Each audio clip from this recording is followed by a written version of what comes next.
बिस्मिल्लाहिर्रहमानिर्रहीम। अल्लाहुम्मा सल्ली अला मोहम्मदिन व अला आले मोहम्मद। Welcome to the show.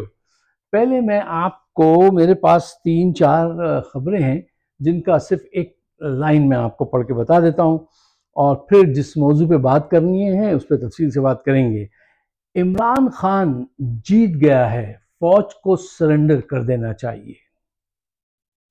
इतना जुल्म अगर मुझ पर होता तो मैं डील कर लेता। जावेद हाशमी। जावेद हाशमी एक अज़्म इस्तक़लाल का पैकर इंसान है, ये उनका बयान है। अच्छा, दूसरी खबर, जजेस की तनख्वाहों में कितने फीसद इजाफा हुआ है? 100, 200, 50, 500% इजाफा। रिश्वत की एक नई शक्ल इख्तियार की है हुकूमत ने। खबर नंबर 3, एक MNA है इम्तियाज चौधरी साहब, उनकी तलाश में ISI के लोग उनके घर पहुंचे, वो नहीं मिले तो उनकी 100 साला बुजुर्ग मां को तशद्दुद का निशाना बनाया। और चौथी खबर है कि स्वाबी जलसे में लोग बाकायदा कफन लेकर आ गए, अपना कफन साथ ले आए। और पांचवी खबर यह है कि पाकिस्तान ने ऑस्ट्रेलिया को उसकी सरजमीन पर एक तारीखी शिकस्त दी है। और दो किरदार जो मुझे बहुत अच्छे लगे उसमें हैं हारिस रऊफ और साइम अयूब। साइम अयूब ने, वो छोटे से हैं और उन्होंने 5 या 6 छक्के लगाए और एक तारीख बना दी। माशाल्लाह, मुझे बहुत खुशी होती है जब पाकिस्तान जीतता है। अच्छा, ये तो थी अहम खबरें। अगर आप इनको जानना चाहें तो आप सर्च कीजिए और जाके देख लीजिए। अब आइए उन सवालात की तरफ जो इस वक्त हर जहन में हैं और उनको जवाब चाहिए। मसलन लोग ये सोच रहे हैं कि ट्रंप इमरान खान को रिहा करा पाएंगे या नहीं। आसिम मुनीर ट्रंप को क्या जवाब देंगे? क्या PTI ने ट्रंप के इस वादे पे बहुत ज्यादा इन्हिसार कर लिया है? क्या किसी दूसरे मुल्क का पाकिस्तान के अंदरूनी मामलात में ये कहना कि फला को छोड़ दो, ये एक बैरूनी मुदाखलत समझा जाए या ह्यूमन राइट्स के लिए उठने वाली आवाज़ गर्दाना जाए? ये सवालात हैं जो हर जहन में है कि भाई ये मसला कब हल होगा, TR कब फ़ोन करेंगे, इसमें कितने दिन लगेंगे। लोग बेचैन हैं ये जानने के लिए, जबकि ये बुनियादी बात तो आपको जाननी चाहिए कि उनका टेन्योर शुरू होगा जनवरी से, 20 जनवरी से, 20 जनवरी से, और आप अभी से बेचैन हैं तो थोड़ा सा वक्त तो लगता है। अच्छा, देखिए, इन सवालात का जवाब कि वो कब रिहा होंगे, रिहा नहीं हो पाएंगे, आसिम मुनीर इसका क्या जवाब देंगे, क्या होगा क्या नहीं होगा, क्या PTI ने बहुत ज़्यादा इन्हिसार कर लिया है, इन सवालात के जवाबात आपको दो तरीके से मिल सकते हैं। एक डायरेक्शन है इमरान खान की तरफ से, जो मैंने कल भी आपसे अर्ज किया था। इमरान खान ने वाज़ेह तौर पे कह दिया, उन्होंने जीत का जब सुना, कोई ज़्यादा नहीं उन्होंने खुशी मनाई, सिर्फ मुस्कुराए और कहा अपने जोरे बाजू पर भरोसा करो, अल्लाह पे यकीन रखो और बाहर निकलो। उन्होंने ये कहा, जो आज अभी थोड़ी देर में जलसा होगा स्वाबी में, तो इंशाअल्लाह ताला उसके अच्छे नताइज आपके सामने आएंगे। अच्छा, दूसरी डायरेक्शन, हलीमा खान ने कहा, हलीमा खान से किसी ने ये सवाल पूछा कि ट्रंप उनको छुड़वा लेंगे, तो उनको एकदम गुस्सा सा आ गया और उन्होंने बड़ा एक्सटेम्पोर और बर्जस्ता कहा, कहेंगी वो क्या हमारा बाप लगता है, हम खुद छुड़ाएंगे। देखिए, ये सच्चे लोग जो होते हैं ना, वो ज्यादा सोच के और मुनाफाना डिप्लोमेटिक जवाब नहीं देते हैं। सच्चे पठान लोग हैं, सीधी सच्ची और हिम्मत और जुर्रत वाली बात की है। ऐसा ही लीडर को होना चाहिए, ऐसा प्रोएक्टिव, यही लोग आगे बढ़ते हैं। अच्छा, देखिए, आज जो जलसा है, थोड़ी देर में जो होने वाला है, वो बहुत ही अहम है। उसकी वजह यह है कि ये यहाँ से एक तहरीक शुरू होगी, यहाँ से नया लाएअमल मिलेगा। इमरान खान ने भी ये बात कही है और इसका प्रेशर इतना ज़्यादा होना चाहिए कि ये हुकूमत अपने घर को जाए। ये प्रेशर आप पैदा कर सकते हैं। ट्रंप को छोड़ दीजिए, वो जिस वक्त अपना प्रेशर डालेंगे, हमें पता है जरूर वो ऐसा करेंगे, वही शौक से वो डालें, ठीक है, लेकिन आपको अपनी जद्दोजहद जो है, जो इमरान खान कह रहा है कि घर से निकलो अपने हुकूक के लिए, जो तुम्हारा मैंडेट चोरी किया उसके लिए, अदलिया को बर्बाद कर रहे हैं उसके तहफ़्फ़ुज़ के लिए, और जिन लोगों को यहाँ पे कैद किया हुआ है उनके लिए, मेरे लिए मत फिक्र करो, मैं निकल आऊंगा। वो कहता है पहले उनको छुड़ाओ और अपने अपने तय कोशिश करो। वो ये नहीं कहता कि ट्रंप पे भरोसा करके बैठ जाओ। बहुत ज्यादा शोर शराबा हुआ है ट्रंप के वादे पे, इतना ज्यादा इंतजार नहीं करना चाहिए। अच्छा, अब जरा और आगे बढ़िए, गहराई में उतरिए। देखिए, इस वक्त हुकूमत और जर्नैल जो हैं वो क्या सोच रहे हैं, एक चीज क्या कर रहे हैं, इस पे आपको नजर रखनी चाहिए। देखिए, पहली बात, वो घबराए हुए हैं बुरी तरीके से। क्यों? हुकूमत चल नहीं सकी, मईशत ठीक नहीं हो सकी, उनका अपना ईमान डोल गया है कि वो हुकूमत चलाने के काबिल नहीं है, और जर्नैल भी जान गए हैं कि हमने किन लुटेरों का साथ पकड़ा था और ये हमें भी बदनाम किया इन्होंने, और ये कुछ हो नहीं पाया। टोटल उस तरफ मायूसी है। अच्छा, अब इन हालात में बचने के लिए वो क्या कर रहे हैं? आसिम मुनीर जो हैं और चचा टिड्डे, वो शहबाज शरीफ, वो जाके एमबीएस के पांव पकड़ रहे हैं कि खुदा के वास्ते हमारी डील करा दो। डील क्या करा दो कि इमरान खान से कहो कि वो 5 साल के लिए बाहर चला जाए, हम खिदमत कर लें 5 साल। ये खिदमत क्या करते हैं ये आपको पता है। और अगर वो मुल्क से नहीं जाता तो उससे कह दो कि हम कौमी हुकूमत बनाते हैं, उसमें वो भी शामिल हो जाए ताकि लिजिट हो जाए इनकी गवर्नमेंट, ठीक है। उसके लिए ये 2 चीजें कोशिश कर रहे हैं। और एमबीएस ये जानता है कि इमरान खान ये दोनों बातें नहीं मानेंगे, न वो मुल्क छोड़ेंगे और न इनके साथ शामिल होंगे। भाई देखिए, इनको किस बात के लिए वो वक्त दें। उससे कहते हैं, पहले उससे आके कहते थे हमें कुछ साल दे दो हमें काम करने। तुमने कोई बहुत इस वक्त इंपॉर्टेंट काम कर रहे हो जिससे पाकिस्तान को बहुत माशी तौर से फायदा हो रहा है और कोई चीज हिल ना जाए, लिहाजा तुम्हें वक्त दे दिया जाए तो ठीक है। नहीं, तुम तो पाकिस्तान की बुनियादें खो दे रहे हो, हम तुम्हें टाइम किस बुनियाद पे दें, वो ये कहता है। और वो मुल्क छोड़ के जाने वाला नहीं है, वरना उसकी सियासत जो है वो उसके बराबर में लाके खड़ा करना चाहते हैं। लोगों को ये बताना चाहते हैं देखिए ये भी चले गए, जैसे नवाज शरीफ चले जाते हैं, ये भी उसी लेवल के आदमी हैं, इनका भी वही फोकस है। नहीं, they are money focus centred लोग, और इमरान इज नॉट। तो इमरान ने तो कहा था ना एक दफा के, I didn't come to play the game, I came to change the game. मुझे वज़ीर आज़म बनने का शौक वोक नहीं है, मैं यहां गेम खेलने नहीं, गेम को हमेशा के लिए चेंज करने के लिए आया हूं। इसमें बड़ा फर्क है।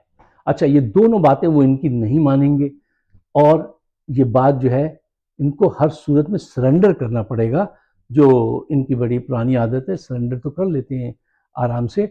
और ये बात किसने कही? जैसे जावेद हाशमी ने जो बात कही। यहाँ पे एक और चीज़ अहम है, वो है खलील क्या नाम, ज़ल्मे खलीलजाद। ये इनके रिपब्लिकन के बहुत करीब हैं। अफगानिस्तान में अमन कायम करने के लिए, फौजों को वहाँ से निकालने के लिए इन्होंने बड़ा काम किया था, बड़ा साथ दिया था। और इमरान खान ने उस वक्त इनको रास्ता सुझाया। ट्रंप को भी ये बात पता है, खलील जाद को भी ये बात पता है कि ये एक ऑनेस्ट अच्छे आदमी है इमरान खान। इन्होंने चाहा था कि पीस कायम हो, किसी तरह से हमें निकलने में मदद दी थी, कोई मुनाफकत नहीं की थी, कोई हेरा फेरी नहीं की थी इस आदमी ने। आज वो ये ट्वीट कर रहे हैं, खलील साहब वो क्या ट्वीट कर रहे हैं कि भाई किस बुनियाद पे तुमने उनको बंद कर रखा है, को फेयर ट्रायल दो और इनको जैसे रिहा करो। खलील ज़ल्मे खलीलजाद जो हैं, उनका बयान आप समझिए कि ट्रंप का बयान है, वो उनके इतने करीब हैं। और अब वक्त आ गया है कि अगर ये देर करेंगे तो अपना नुकसान करेंगे। इस सिलसिले में आपको गहरी नजर रखनी चाहिए। अच्छा साहब, एक और बात मैं आपके सामने रखना चाहता हूं कि इमरान खान की रिहाई से ज़रा अब ऊपर उठकर सोचिए, बात कीजिए कि अमेरिका और पाकिस्तान के रिलेशनशिप अब ट्रम्प के आने के बाद कैसे होने चाहिए, आप कैसे ताल्लुकात रखना चाहते हैं, इस पे बात करते हैं, क्योंकि इस पे ज़रा तफसील से बात होगी। और जस्ट बेयर विद मी, मेरे साथ रहिएगा। एक बड़ी फजूल सी बात एक हुकूमती दानिश्वर ने एक मशवरा दिया है। ज़रा देखिए, इनके दानिश्वर भी ऐसे ऐसे हैं, वो जब भी मसले का कोई हल लाते हैं तो वो हल जो होता है वो मसले से भी बड़ा मसला होता है और वो एक नया मसला क्रिएट कर देता है। एक दानिश्वर ने इनको मशवरा दिया कि साहब, आसिम मुनीर साहब, आप ऐसा कीजिए, ट्रम्प आपसे कहे ना कि इनको फेयर ट्रायल दीजिए या इनको छोड़ दीजिए, तो आप बड़े रूडली उनको मना कर दीजिए। तो देखिए, वेस्ट को जब भी मना करते हैं ना लोग, पॉलिटिशियन, तो वो बहुत फेमस हो जाते हैं, एकदम आप फेमस हो जाएंगे और लोग आपकी हुकूमत को कबूल कर लेंगे, फिर आप चलते चलिए। देखिए, ये क्या सोल्यूशन लाए हैं। आज के हालात देखिए, इनका मशवरा देखिए। क्या लोगों को आप इतना बेवकूफ़ समझते हैं या आप खुद इतने बेवकूफ़ हैं, ये तय कीजिए। मईशत बैठ चुकी है, अफरा तफरी फैल चुकी है, हर तरफ मायूसी आपने फैला दी है। मईशती को सिर्फ एक नुक्ते पे अगर आप आ जाएं कि मईशत ने क्या बुरी हालत हो गई है कि सरमायाकार भाग गए, क्या कुछ हो गया, सब आपको पता है। एक ही अगर उस पॉइंट पे आप आ जाएं, मईशत कितनी बर्बाद कर दी है 2.5 साल में। अब ये एक नया चैलेंज, एक नई बर्बादी ला रहे हैं कि अमेरिका को मना कर देना तो तुम मशहूर हो जाओगे और काम भी हो जाए, वो भी बंद रहेगा, फिर उसके साथ तुम मुकदमे चलाते रहना। ये एक नया चैलेंज खुलवाएंगे, ये एक नया प्रॉब्लम पैदा करेगा इनका ये मशवरा। अगर ये उन्होंने उस पर अमल कर लिया तो, उनकी अक्ल में नहीं आया तो, यानी एक मौजूद था एक मसला, अब एक दूसरा मसला भी खड़ा करेंगे। वो मुझे एक उनका जोक याद आ गया सरदार जी का, कि बलबीर सिंह और करतार सिंह कश्ती में सामान रख के समंदर में दूसरे शहर जा रहे थे, तो कश्ती में छेद हो गया। बलबीर सिंह ने देखा छेद हो गया, पानी आ रहा है, तो उसने आवाज देके कहा, ओए करतारे, और किश्ती में छेद हो गई। तो करतारा भी एक इन्हीं की तरह, दानिश्वर की तरह था, उसने कहा, ओ कोई घबराने की कोई लोड़ नहीं, एक छेद और पा ले, इथों पानी आना है, उथों निकल जाना है। उन्होंने एक छेद और कर दिया। अब एक मसला था, दो हो गए। फिर उसके बाद क्या हुआ कि कश्ती बहुत आसानी से डूब गई, सारा सामान पानी की नजर हो गया। तो ये इस किस्म के इनके एडवाइजर हैं। अच्छा, एक और बड़े स्कॉलर को आज मैंने सुना पाकिस्तान के, सर आप देखिए तो सही, ये मुल्क किन के हाथों में गया है। वो कह रहे थे, देखिए हमें अमेरिका को सिर्फ ये बताना है कि ये हमारी रेड लाइन है, इसको क्रॉस ना करें। क्या? कश्मीर, जो कि आप बेच खा चुके हैं, एटम बम पाकिस्तान का, ये कहने लगे ये हमारी वो है, रेड लाइन है। बाकी उनसे कहिए कि हम आपसे तालीम में ताउन करेंगे, मईशत, तिजारत में और टेक्नोलॉजी में और इन चीज़ों में। देखिए, तालीम में क्या अमेरिका को आपसे ताउन की ज़रूरत है? कोई ज़रूरत नहीं है, आपको है, उसको ज़रूरत नहीं है। तिजारत में आप उनको क्या बेचेंगे? उनको आपकी ज़रूरत नहीं है, आपको उनकी ज़रूरत ज़रूर है। मतलब जो चीज़ें आप ऑफ़र कर रहे हैं ना, तो दानिश्वर को चाहिए था सोचते कि यार जो चीज़ें हम ऑफ़र कर रहे हैं, ये उसको ज़रूरत भी है, हम दे भी सकते हैं या नहीं। हाँ, एक पॉइंट उनका सही था कि हम टेररिज्म के खिलाफ जो है आपके साथ मिलकर काम करेंगे, ये ऑफ़र कर सकते हैं, बिल्कुल ये ऑफ़र हो सकती है। बाकी 3 जो उन्होंने गिनवाई थी, पहली, दूसरी तो मुझे याद है, तीसरी भी वो कुछ ऐसी फ़नी थी, तो मैंने कहा यार देखो, इसकी तो उनको ज़रूरत ही नहीं है, वो आपसे कितना बड़ा बिज़नेस कर लेंगे। अच्छा, बिज़नेस पे याद आया, देखिए मोदी को, मोदी ने हिंदुस्तान को कैसे पोजीशन किया। उसने पूरी दुनिया की सारी क़ुव्वतों से कहा, इंतहाई गरीब मुल्क, इंतहा हमारी तरह ही लाचार मुल्क था, लेकिन वो जाहिर आदमी, उसने अपने आप को ऐसा अपलिफ्ट किया है कि कमाल कर दिया है, कि उसके अंदर जज्बा था अपने मुल्क के लिए। उसने ये फिलॉसफी बेच दी, हम 1 अरब 30 करोड़ लोगों का मुल्क है, हमारी मार्केट इतनी बड़ी है कि हम तुमसे कुछ खरीदें तो तुम्हें फायदा है, तुम्हें कुछ बेचें तो तुम्हें फायदा है। हम इतनी बड़ी मार्केट है, उसकी बड़ी मार्केट देख के हर बड़ा मुल्क जो है उसके सामने झुक रहा है। क्यों? उसने वो चीज बेची जिसकी उनको जरूरत है।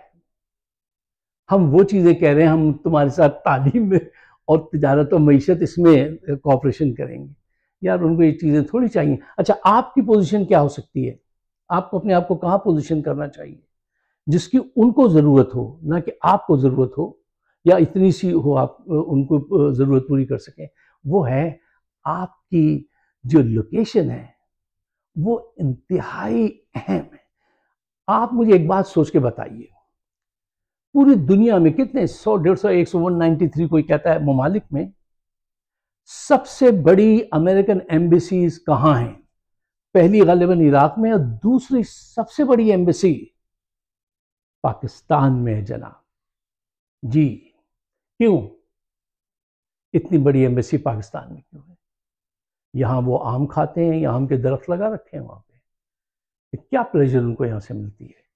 यहाँ से उनको ईरान, अफगानिस्तान, चाइना, रूस, इंडिया सब पे नज़र रखने की बेहतरीन मोर्चा जो है वो पाकिस्तान है।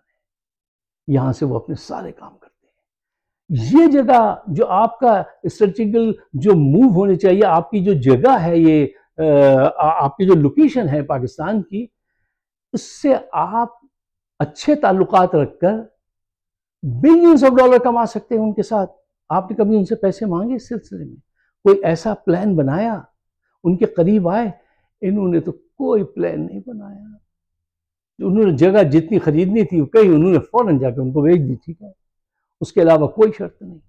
बेपनाह कमा सकते थे। इनके जहन में ये बातें नहीं आती, इनके जहन में ये आती है जल्दी से हम कुछ मांग लें पर्सनल बेसिस पे अपनी ज़ात के लिए। आपके ऐसे ऐसे मिनिस्टर मैंने देखे हैं कि जो कहते हैं मेरे फलां उसको वीज़ा दे दो, फलां की स्कॉलरशिप लगवा दो मेरे बच्चे की। और एक ऐसा आदमी मैं जानता हूँ नून लीग का कि उसने बाकायदा एप्लीकेशन दी कि मुझे आप CIA में भर्ती करवा दीजिए। वो बड़ा नामवर पॉलिटिशियन है, मुझे वो है, खैर मैं मेरे हदूद में उसका नाम नहीं ले सकता। ऐसे लोग इनके दरमियान में मौजूद हैं। ये क्या पोजीशन करेंगे पाकिस्तान को? आपको एक चीज़ मैं बताता हूँ जिसको सुन के मुझे जब भी मैं सोचता हूँ अफसोस होता है। ये गवादर पोर्ट जो है, ये देखिए कैसा कैसा पाकिस्तान को बेचते हैं। गवादर पोर्ट के डॉक्टर कैसर बंगाली बड़े मशहूर इकोनॉमिस्ट हैं।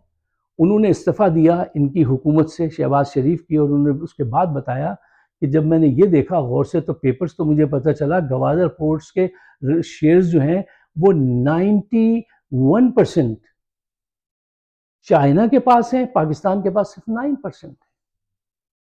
इन्होंने अपने अपने कमीशन मार लिए, जर्नलों ने और पॉलिटिशियन ने, सब ने कमा लिया जो कमाना था। पाकिस्तान के हिस्से में 9% आना चाहिए। इमरान इन चीज़ों को रुकता है, इसलिए ये उसको मार देना चाहते हैं। तुम्हारी ऐसी ज़बरदस्त लोकेशन पाकिस्तान की है, तुमने उसको सही तरह से कैश ही नहीं कराते। तुम्हें उसकी फिक्र ही नहीं है, ना इल्म भी नहीं है कि तुम इस पर क्या कुछ कर सकते हो, क्या क्या बातें मनवा सकते हो। तो जहाँ पे ऐसे लोग फायज हों हुकूमत में कि वज़ीर आज़म की जेब में बताका था कि उसने, वो अपने बेटे के फैक्ट्री में काम करता है नवाज शरीफ जिद्दा में। बताइए, एक वज़ीर दिफा था, उसने प्लम्बर का बताका जेब में रखा हुआ था, या किसी बैंक में काम करता है इस किस्म का। ये बताके किस लिए थे? रेमिटेंस के लिए, मनी लॉन्ड्रिंग के लिए इस्तेमाल होते थे, उस चैनल में काम आते थे। जहाँ पे मुल्जिमान और मुजरिमान हुकूमत चला रहे हैं, जहाँ का वजीर खारजा बिलावल जैसे लड़के को बना रहा, जिसको कुछ नहीं, कख नहीं पता, उसको जिंदगी का कुछ नहीं पता, उसको खारजा पॉलिसी क्या पता होगी? वो मुल्क कैसे चलेगा? वो ऐसे ही चलेगा कि आप इमरान खान को सपोर्ट करें और खड़े रहें, डट के उसको बाहर निकालें, और अल्लाह ताला उसकी मदद करे और अच्छे लोग सामने आएं और अपना पैसा और अपना टाइम लगाएं। भाई, हमसे जो कुछ हो सकता है हम करते आए हैं और करते रहेंगे। ओवरसीज पाकिस्तानी अपना इंशाल्लाह कभी पीछे नहीं हटेंगे, ये बात तो हमने साबित कर दी है। अब अगर आपको मेरी राय पसंद आती है, आप एग्री करते हैं, तो एक काम ज़रूर कीजिएगा कि इसको शेयर कीजिएगा और मुझे अपने ख्यालात से नवाजिएगा, ताकि फाइट जो है वो जारी रहे। आज स्वाबी में जलसा है, लोगों को चाहिए बड़ी तादाद में वहाँ पहुँचे। इतनी बड़ी देखो, जब आप बहुत बड़ी तादाद में पहुंचते हैं ना, तो वो अपनी लाठी अपना जुल्म नहीं चला सकते। थोड़ी तादाद में पहुंचते हैं तो फिर आप पकड़े जाते हैं, मारे जाते हैं। बड़ी तादाद में पहुंचिए। आप सबका बहुत बहुत शुक्रिया। खुदा हाफिज।